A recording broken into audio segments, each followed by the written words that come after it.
Hello, my dear student.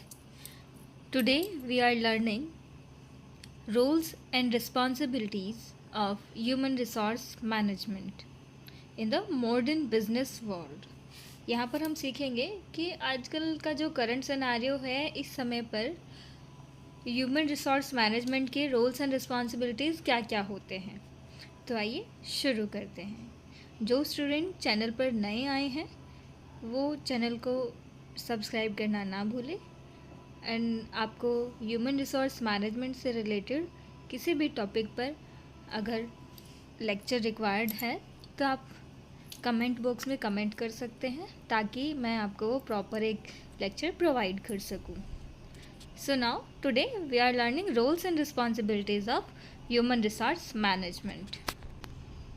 In this picture you can understand here are different criteria of an organization where we need to manage the human resources. It means कि जब भी हम किसी organisation के management को focus करते हैं तो वहाँ पर हम देखते हैं कि हर एक डिपार्टमेंट में मैन पावर वर्क कर रही है। सो उन काम करने वाले लोगों को हम कैसे मैनेज करें, किस तरीके से मैनेज करें, कैसे उन्हें वर्क प्रोवाइड करें, वो सभी चीज़ें हम यहाँ पर देखते हैं और सीखते हैं। और इन सब चीज़ों को आगे गो थ्रू कौन करता है? The manager of HR department. Here is the introduction of roles and responsibilities. In today's dynamic and competitive business environment, HRM play a strategic role in deriving organization success. It is no longer limited to hiring and payroll, but involve building high-performing culture, aligning people with business goals and fostering innovation. जब हम बात करते हैं कि ये जो व्यक्ति है, जो ये HR मैनेजर है या जो HR डिपार्टमेंट को हैंडल करने वाला है, जो पूरे ऑर्गेनाइजेशन को देख रेख में रखने वाला है, तो वो क्या करता है? वो सिर्फ उसके कोई पहली बात तो लिमिट्स नहीं होती, वो सिर्फ हायरिंग और पेरोल पर वर्क नहीं करता। इसके अलावा भी उसके कार्य क्षेत्र में यहाँ पर इंक्लूड होते हैं एक अच्छा कल्चर क्रिएट करना उस ऑर्गेनाइजेशन में, जो भी मैन पावर वर्क कर रही है उन मैन पावर के गोल को बिजनेस गोल के साथ अलाइन करना और हमेशा कुछ इनोवेटिव करते रहना और अपने मैन पावर को मोटिवेट रखना कि वो भी काम अच्छा करें, बेहतर करें और फ्यूचर में इनोवेटिव आइडियाज़ को इम्प्लीमेशन के लिए आप वहाँ पर अपने एडवाइजर्स प्रोवाइड कर सकते हैं। Now here are the key roles of HRM in which strategic partner, change agent, employee advocate, administrative expert और talent manager. Now the first role is strategic partner. So strategic partner, जो भी एक organisation में जो strategic partner होते हैं उनका काम क्या होता है? अलाइंग HR strategy with overall business objective. जो भी हमारे बिजनेस का ऑब्जेक्टिव है, जो उद्देश्य है, उसे अलाइन करना, उसमें स्ट्रैटेजीज़ को इम्प्लीमेंट करना, प्रॉपर प्लानिंग करना, contribute to long term planning. जो भी हम प्लानिंग कर रहे हैं वो कुछ लिमिटेड नहीं होती, एक लॉन्ग टर्म हम प्लानिंग यहाँ पर करते हैं। Help drive organisational success. जो भी ऑर्गेनाइजेशन का सक्सेस है उसके लिए काम करते रहना हमेशा। The next part is change agent. अब चेंज एजेंट क्या होते हैं? Facilitate organisational transformation. जितना भी हम चीज़ों को बदलाव लेकर आ रहे हैं मार्केट को लेकर या किसी भी इंटरनल क्राइटेरिया को लेकर, वो यहाँ पर चेंजेस हम गो थ्रू करते हैं। Managing employee resistance, promote adaptability in a dynamic environment. हम देखते हैं जो भी मार्केट के अंदर, स्पेशली जो भी हमारा चेंज एजेंट होगा वो मार्केट एवेल्यूएशन करके रखने वाला व्यक्ति होगा, जो मार्केट के अंदर काम करता रहेगा। तो वो क्या देखेगा कि अभी करंट सिनेरियो में मार्केट की रिक्वायरमेंट क्या है, सप्लाई एंड डिमांड, तो उस चीज़ पर वर्क करता है। जो भी नई स्ट्रैटेजी मार्केट के अंदर इम्प्लीमेंट की जा रही है, तो वो जो चेंज एजेंट है वो हमें उसके बारे में प्रॉपर इंफॉर्मेशन प्रोवाइड करेगा और हमारी ऑर्गेनाइजेशन को वो अडेप्टेबिलिटी हम वहाँ पर कर लेते हैं. In this picture you can see here, promote the value in changes. जो भी चेंज होने हैं उन्हें हम प्रमोट करते हैं.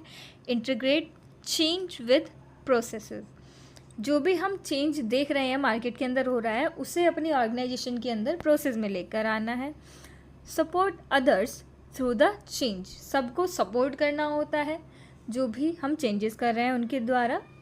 Measure the change against organisation goal. Measure करके रखना होता है, मतलब देखना होता है कि क्या ये हमारे ऑर्गेनाइजेशन के लिए ये सही है या गलत है. क्या हम उतना चेंज करके अपने ऑर्गेनाइजेशन में वर्क सही तरीके से कर पाएंगे, और अगर कंप्लीट चेंज नहीं कर सकते तो कितना परसेंटेज हम वहाँ पर चेंजेस ला सकते हैं ताकि हमारा काम सही तरीके से चलता रहे. The next point is administrative expert. So administrative expert यहाँ पर क्या काम करेंगे? Streamline HR operation using technology. जब भी हम ह्यूमन रिसोर्स में किन्हीं टेक्नोलॉजी को इम्प्लीमेंट करेंगे, जो भी एक एक्सपर्ट हमारी ऑर्गेनाइजेशन के अंदर ऐसा होता है वो हमेशा कुछ ना कुछ ऑपरेशनल वर्क को चेंजेस और न्यू टेक्नोलॉजी को इम्प्लीमेंट करता रहता है. Next is ensure compliances with labour laws and policies. हमेशा जो भी लेबर लॉज होती हैं उन्हें अपने एम्प्लॉयज़ के थ्रू फॉलो कराना, और उनके लिए जो भी लेबर लॉज बने हुए हैं, जो पॉलिसीज़ है वो बेनिफिशियल होनी चाहिए हमारे मैन पावर के लिए.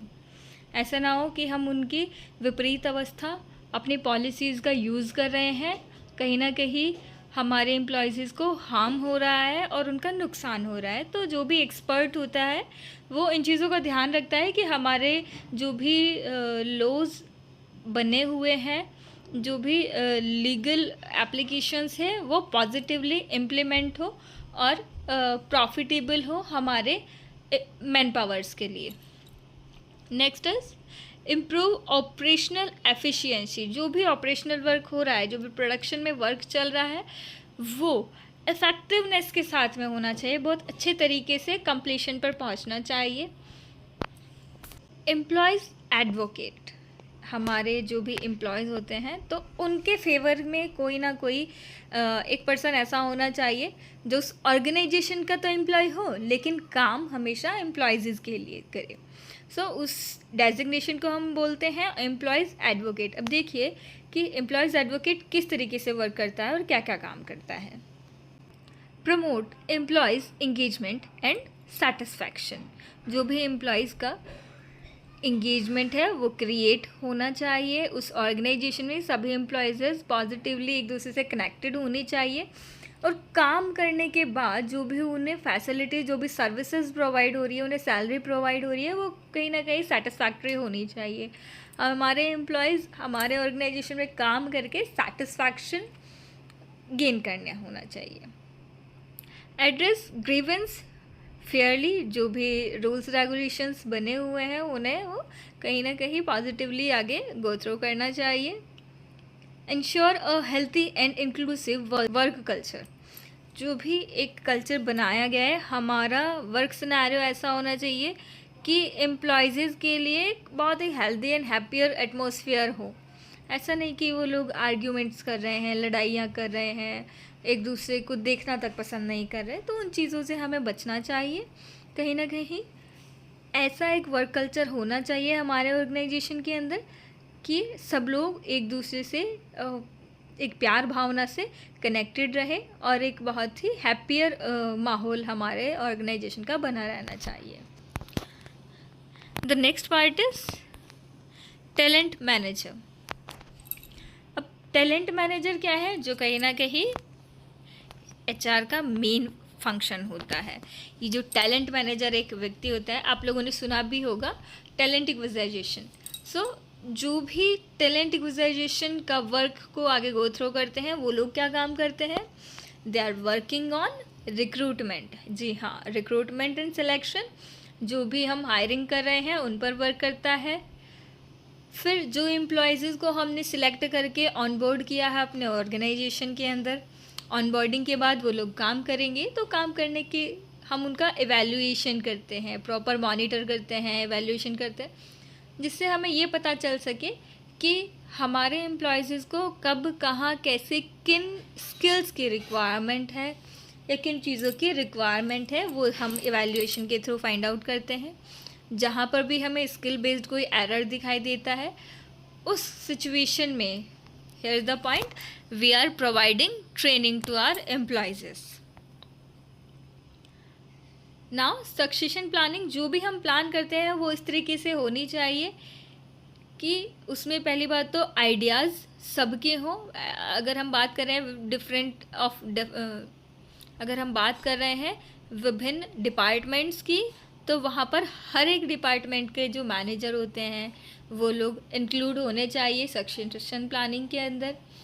या फिर अगर हम एक ग्रुप ऑफ पीपल में ही किसी प्लानिंग को एग्जीक्यूट कर रहे हैं, तो वहाँ पर भी हमें सबका एडवाइस लेना होना चाहिए, ताकि इससे फ़ायदा क्या होता है कि हम अगर सबका एडवाइस लेते हैं तो multiple minds create a multiple thoughts, सबके थॉट्स वहाँ पर हम इंक्लूड करते हैं और फाइनलाइज करके एक बहुत अच्छा प्लान हम यहाँ पर क्रिएट करते हैं। Next part is build leadership pipeline, एक प्रॉपर लीडरशिप क्रिएट करते हैं।